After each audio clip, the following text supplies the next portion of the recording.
I really appreciated Cody Rhodes mentioning the fact he could face Sami Zayn at WrestleMania, but what would follow was a masterpiece. A brilliant promo as Paul Heyman would come out.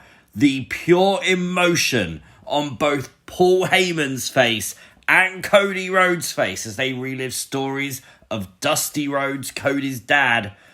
It just absolutely could not take your eyes off of the TV. Absolutely spectacular. I don't even know how more to describe it. Obviously, they talked about ECW. They spoke about his appearance and saving Cody's family, basically, at the time of financial stress.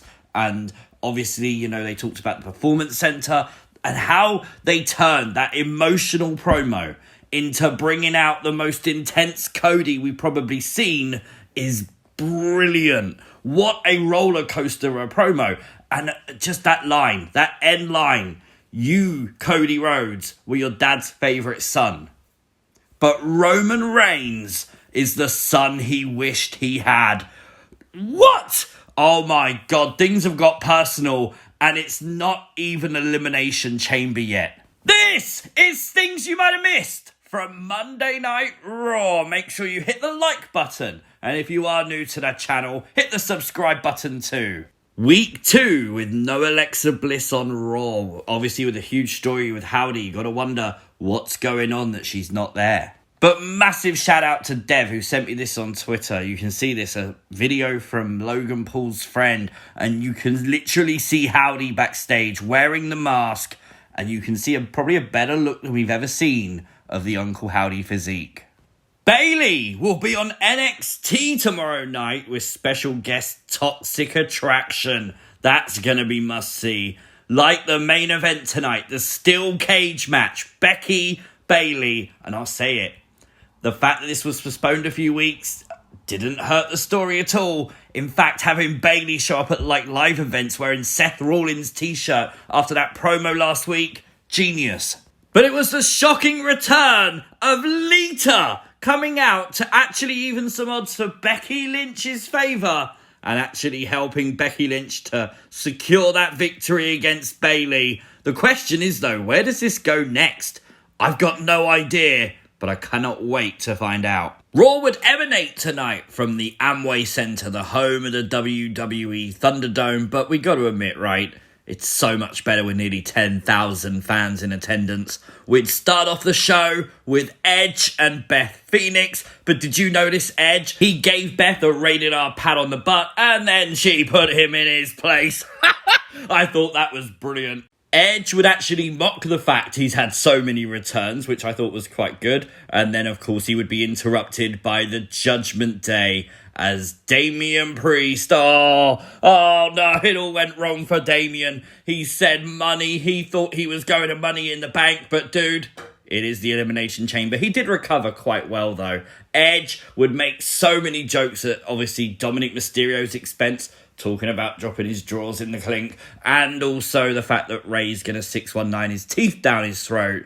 But of course, it was Angelo Dawkins that came out to make the save after the beatdown from Judgment Day. We had Montez Ford doing whatever the hell he did there. I love it. And of course, this was good, man. You've got to admire the heel heat that Dominic Mysterio is getting each and every week. But Finn is in, and at Elimination Chamber, it will be Finn and Rhea Ripley versus Edge and Beth Phoenix. That's going to be damn good. You may have noticed there was a QR code shown in the audience during this segment. I have blocked it out. Hi, Lily. But this was nothing wrestling related. It was just a guy advertising his concrete company. I mean, 10 out of 10 for effort for sure, but that's why I blocked it out. Damian Preist would then go on to face Angelo Dawkins. He would be successful. So now Damian Preist is in Elimination Chamber, right? That's the right show. I don't know anymore. Brock Lesnar was on Raw tonight and basically challenged Lashley for the Elimination Chamber. I thought this would be WrestleMania bound, but no. It's going to happen at the Chamber by the looks of it. Of course, this didn't bode well for Lashley. This was a dumb move. F5 later by Brock. And then Orlando, this was on you. You made Brock do it again. Poor Bobby Who. We had Montez Ford qualify for the United States Elimination Chamber match. Could this be Montez Ford's start of a singles push? Would you like to see that? Let me know your thoughts in the comments below. Maximum Male Models are officially part of Raw now. Now, this was sort of leaked online. We saw it last week too, so it was kind of obvious, but they signed the contracts this week with Adam Pearce. But Adam Pearce was all over this show. Chelsea Green would demand a match, but interestingly, what dirt has she got on Adam Pearce? She was threatening to call his manager, that Karen role that Sean Ross Sapp from Fightful has said she'll be portraying, but what does she know about Adam Pearce that he gave into her? Although he did kind of troll her back because her first opponent was Asuka, who basically won the match very quickly. Asuka with another new look, this Kana persona coming out. Love that. Well, of course, it was the Women's Elimination Chamber participants that surrounded ringside randomly through this match. After the match, Bianca Belair would come out, basically say, whoever wins, I'll see you at WrestleMania. But the fact Asuka was stood in the centre of the ring for this makes me think it's going to be Asuka. Asuka Bianca at WrestleMania. Dexter Lumis would draw a picture for Candice LeRae this week, and the talented artist would include Nikki Cross. And this week, they caught Nikki watching on. Now, when they caught her, all she did was run away. What? Why? I don't understand what's going on with this. We did get Dexter Lumis in action this week, though. He faced off with Baron Corbin, really defeating Corbin quite quickly, too. Dexter Lumis defeated Baron Corbin. Now, the story here was JBL not looking happy. Bradshaw was angry at the fact Baron Corbin has been losing all the time, and we saw that play out tonight backstage, too. He basically said, you can't polish a turd. You're the reason why people turn over the channel. When you go to the ring, that noise you're hearing, it's them turning over their remote controls.